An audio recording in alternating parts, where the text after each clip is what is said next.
Greatest thing a man can build is his character.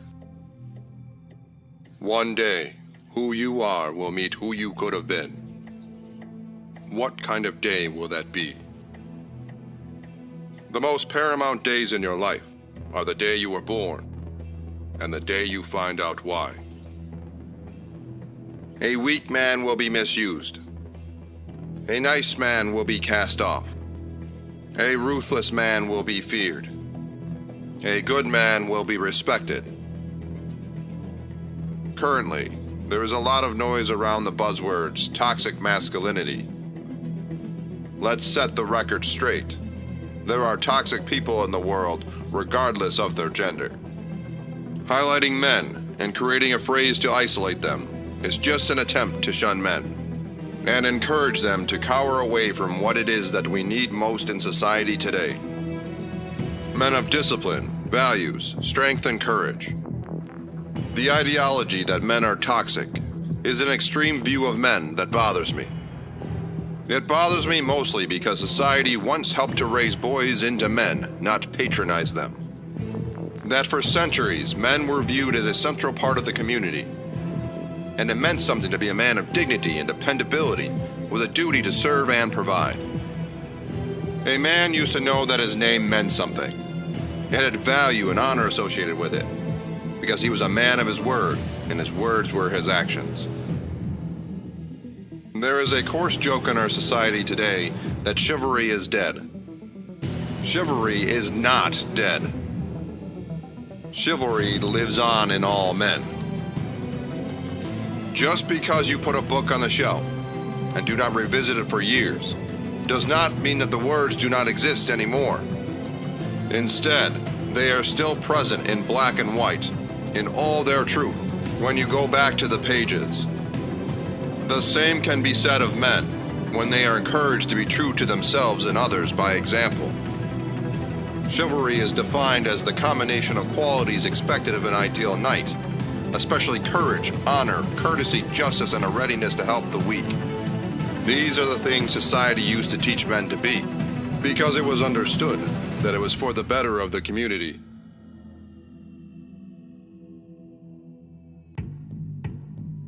There was a rite of passage into manhood, and tribal knowledge on how to be a man played a critical part in this. There was a bond and vital role that men were expected to portray, and they were a central pillar in all facets of life. That as they moved from a boy to a man, that they were no longer a liability, but an asset. For all the men struggling to find their purpose in society today, you are seen, you are heard, you are not alone. Let's break the mold with this one. It has been said that there have been many great men throughout history, but there have been very few good men. So what is it that makes a man into a good man? Discipline. This is the framework virtue of a good man's character. A good man has a very specific plan for reaching his goals. He has a clear understanding of his purpose, values, and beliefs. And he seeks to live life to the highest standard by being self-accountable. If you have a man who is disciplined with his health, he will very well carry this throughout the other parts of his life. A man who is willing to consistently work out, especially on the days he doesn't feel like it, and eat right, is a man who has gone through self-development. He understands that he is the master to his destiny, and he must test his limits to have mastery over himself. He understands that we all have a choice in life. It is where we direct our focus that matters. He is also willing to punish himself for not being professional in all areas of his life, as he has the highest standards for himself. He understands that the comfort zone is where greatness dies, and fear and regret live. He knows that some days it's not about winning or losing, but it's about getting things done because it's what's needed and right. He understands that there is a need for self-control and modesty. For God gave us a spirit not of fear, but of power and love and self-control. Faith. A good man is one of faith. He embraces God and understands the gifts he has been given. He reflects on his actions and devotion consistently, and adjusts his moral compass for the betterment of himself and society. He understands that we were all born with a raging storm inside of us, that we continuously are in a fight with our demons. However, he also does not shy away from these parts of his soul. Rather, he knows in order to be a virtuous man, he must not be ignorant, but he must learn to tame his evilness and choose good. Be watchful. Stand firm in the faith. Act like men. Be strong. Let all that you do be done in love.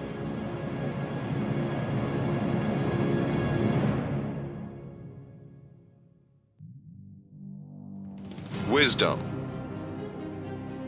Good men teach us things about life and focus on living a perspicacious life of meaning.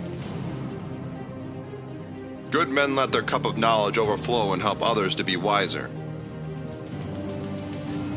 They have been able to take their adversities and use them for their betterment. And they share their lessons with others, so they too can become better. Good men are often viewed as valuable because they are skillful. They are able to see a problem and resolve it. However, a man who continuously solicits his opinion without being asked is viewed as a weaker man than those that watch, observe, listen, and quietly work. Good men do not need to be the loudest in the room. Rather, they are most often the quietest, yet their presence is known. A good man has an awareness and consciousness about himself, and never lets his pride get in the way of progress. Instead, he continuously takes a step back to evaluate himself, because he understands that the wicked of the world want him to be dumb, naive, and complacent, so that he can be manipulated into becoming a lonely consumer. This is the erosion of society at its core. Who is wise and understanding among you? Let them show it by their good life, by deeds done in the humility that comes from wisdom.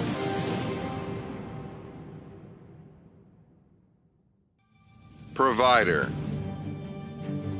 A good man knows his word alone is not enough, but he must turn it into actions.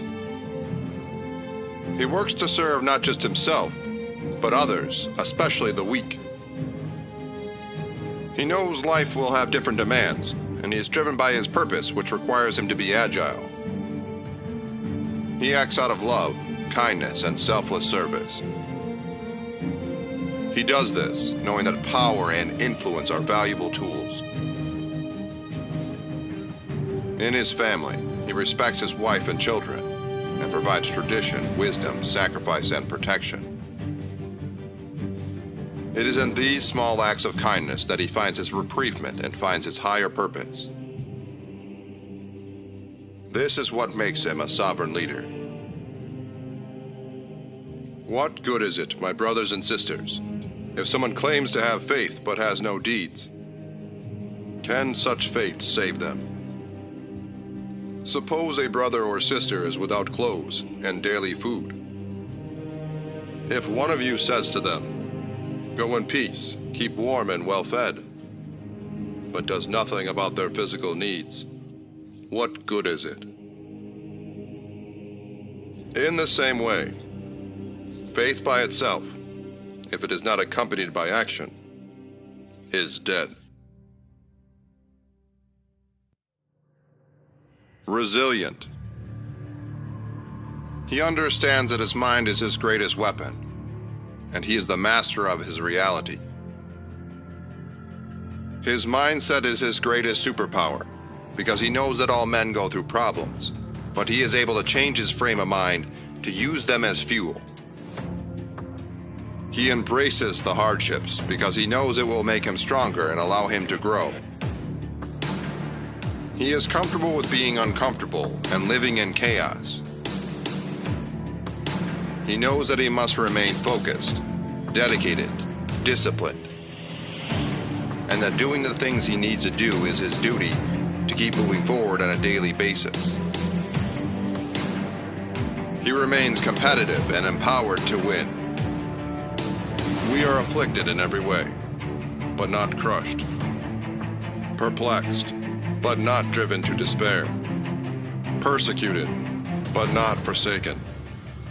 Struck down, but not destroyed.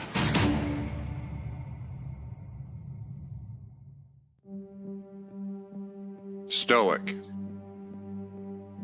A good man knows that he was born into a life of no value, but he is responsible for changing his status. That he must earn his value through his words and actions.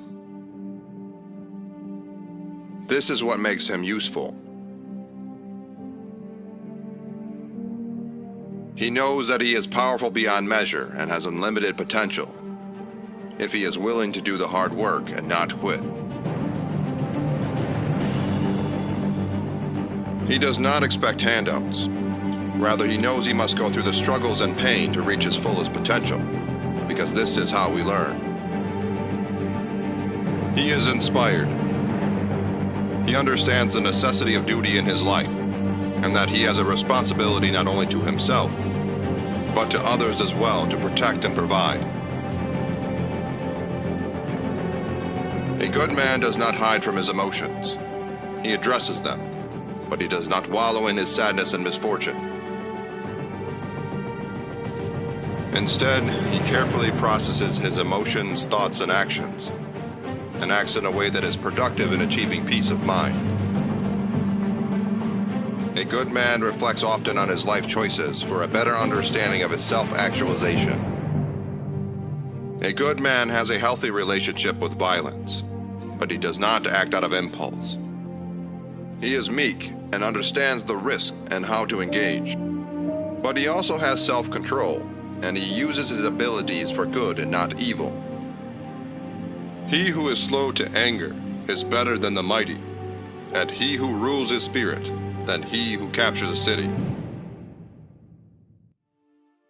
Being a man is not easy, and can be confusing at times if you confuse it with being a boy. Society currently offers men weakness, addiction, lust, greed, and decay. But you aren't a boy anymore. As a man, you are forced to embrace the storms, adversities, and challenges that come your way, and make the most of what you have been given. It is in those moments that we change it all. The best thing you can do is get your life in order. Do not settle for being mediocre. Do not fall into the trap of false perceptions and distractions. The best version of yourself does what it needs to each day. Do you really want to walk around knowing that you could have, but you didn't? Are you going to continue telling yourself, "This is going to be my year," but do nothing to improve your life? Get out of your head with a fixed mindset. Your success is your responsibility, and you are closer than you think. Embrace the small wins, but also use the losses as an opportunity to learn and make adjustments. Getting better is not something we do overnight. It is a fight where we engage in combat against our weaknesses, insecurities, and lies we buy into about ourselves. It is not giving into temptations and laziness. It is not focusing on just doing what we can, but doing what we cannot so we become stronger. It is focusing on the little things. It is about changing the way we think and talk. It is believing we deserve it. It is being honorable. It is being polite. It is going all in. It is asking yourself, what if? You need to understand that your purpose is not one specific mission. Your purpose is a way of thinking and being, while doing things with intent. There can be no excuses. There are no breaks. There are no days off. You have two options in life. You must choose the pain of regret or the pain of discipline. It is action that will impact your world the most. There are things to be done. It starts with you. Be the man.